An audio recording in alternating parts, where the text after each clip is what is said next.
안녕하세요. 상상빌더입니다. 본 녹음은 타입캐스트를 이용하였습니다.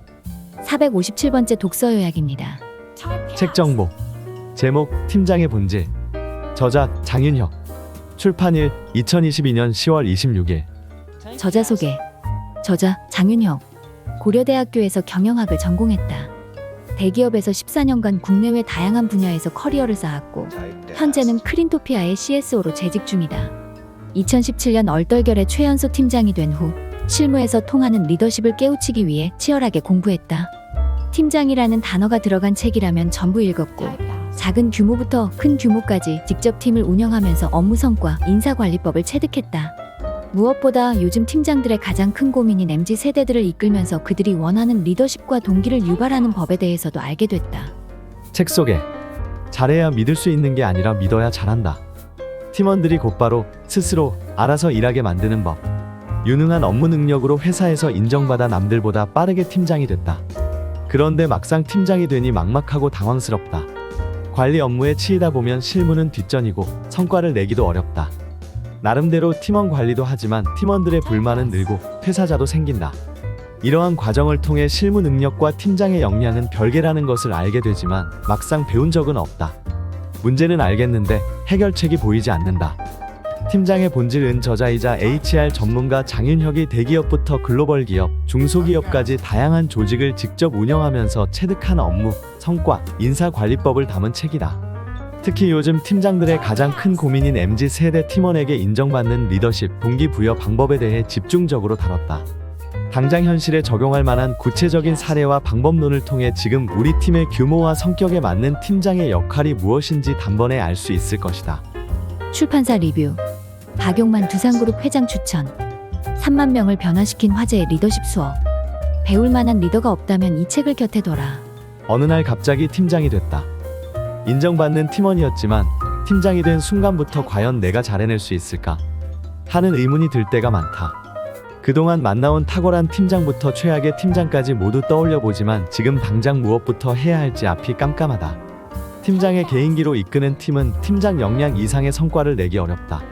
우리가 팀으로 일하는 이유는 팀원들의 잠재력을 최대로 이끌어내어 시너지를 만들고 최고의 성과를 내기 위함이다.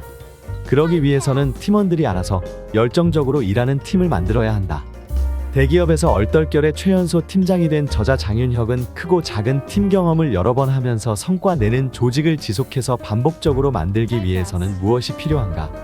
혼자가 아닌 팀으로 성과 내는 팀장은 무엇이 다른가에 대해 끊임없이 고민했다. 그리고 다양한 경험을 통해 얻은 방법론을 정리하여 연재한 칼럼이 폭발적인 반응을 얻으며 바로 이 책 팀장의 본질로 출간하게 됐다. 리더십, 동기부여, 업무관리, 성과관리, 인사관리. MZ 팀원과 상사에게 모두 인정받기 위한 실전 노하우.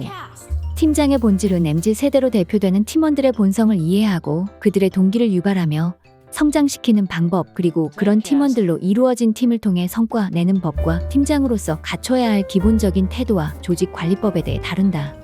특히 저자는 최근 요구되는 리더십 스타일이 달라지고 있다는 점을 인식하고 구글, 넷플릭스, 아마존의 조직 문화에 주목했는데 그중 현실적으로 적용할 수 있는 방법을 직접 팀에 바로바로 적용해 보았다.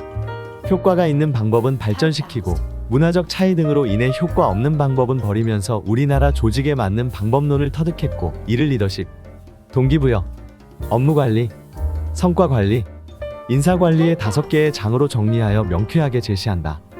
한 장은 팀장이 된 초반에 반드시 해야 할 일과 MZ세대 팀원들이 원하는 리더십에 대해 설명한다. 2장은 팀원들을 동기부여하는 방법에 대해 소개한다. 흔히 MZ세대는 자기만 알고 회사와 일에 큰 관심이 없다고 생각하지만 저자는 그렇지 않다고 말한다.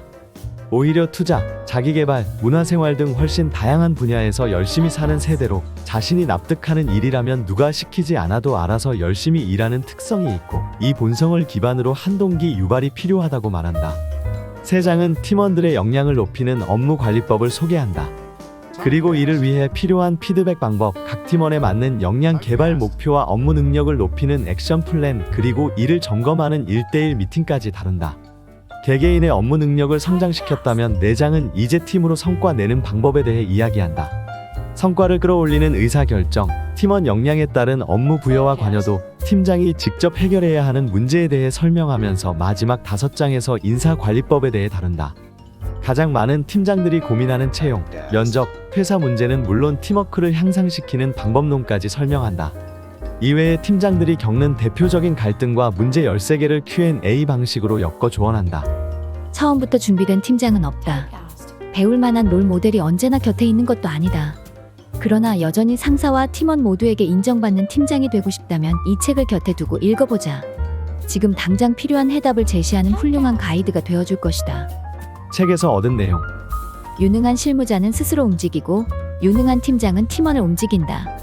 팀장은 타고나는 것이 아니라 만들어지는 것이다. MZ세대가 원하는 좋은 팀장의 공통점. 1. 사람에 대한 기본적인 관심과 애정. 2. 팀의 다음 커리어를 챙겨주는. 3. 적절히 조언을 해주고 기다려주는. 4. 잠재력을 깨워주고 자극하는. 5. 솔선수범하는. 6. 추진력과 실행력 있는. 7. 업과 회사에 대해서 잘 아는. 8. 의사결정을 제때 하는. 9. 필요한 자원인 돈과 사람을 잘 확보하는. 10. 책임을 지고 실수를 감싸주는. 11. 동기부여를 잘해주는. 12. 팀원들의 갈등을 잘 봉합해주는. 13. 철학 및 의사결정 기준이 일관된. 14. 기대하는 바를 명확히 말해주는. 15. 감싸줄 때와 몰아칠 때를 구분하는. 16. 감정의 구조 없이 평온한, 예측 가능한. 17. 인격적인. 18. 공감해주는. 19. 쉽게 의견 낼 수 있는 분위기를 만들어주는. 팀을 맡은 지 한 달도 안 됐는데 2명의 직원이 그만두겠다고 했다. 이런저런 이유가 있었으나 결론은 지금 하는 일이 예상했던 것보다 훨씬 힘들다는 이유였다. 절대적으로 힘든 것도 문제였지만 이 정도로 힘들지 몰랐다. 라는 표현에서 서로 기대치의 차이가 컸다는 점도 알게 됐다. 그 후 난 모든 팀원과 1대1 미팅을 하면서 앞으로 3에서 6개월 동안 매우 힘든 시간이 될 것이라는 점을 강조했고 어떤 식으로 상황을 안정시켜 나갈지에 대해서도 이야기했다. 그리고 이 과정을 통해 우리가 무엇을 배울 수 있을지도 이야기했다. 기존 팀원뿐 아니라 새로 채용하는 팀원들에게도 면접 과정부터 팀이 하는 일에 대한 정보를 충분히 제공했고 어려움에 대해서도 자세히 설명했다.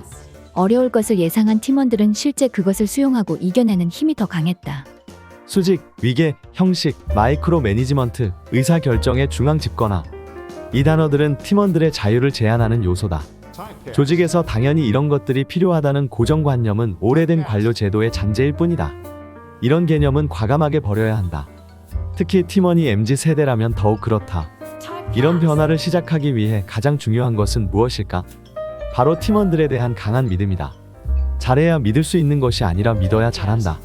팀원들이 일을 잘하게 하는 것은 내 마음대로 되지 않지만 믿는 것은 당장 할 수 있는 일이다.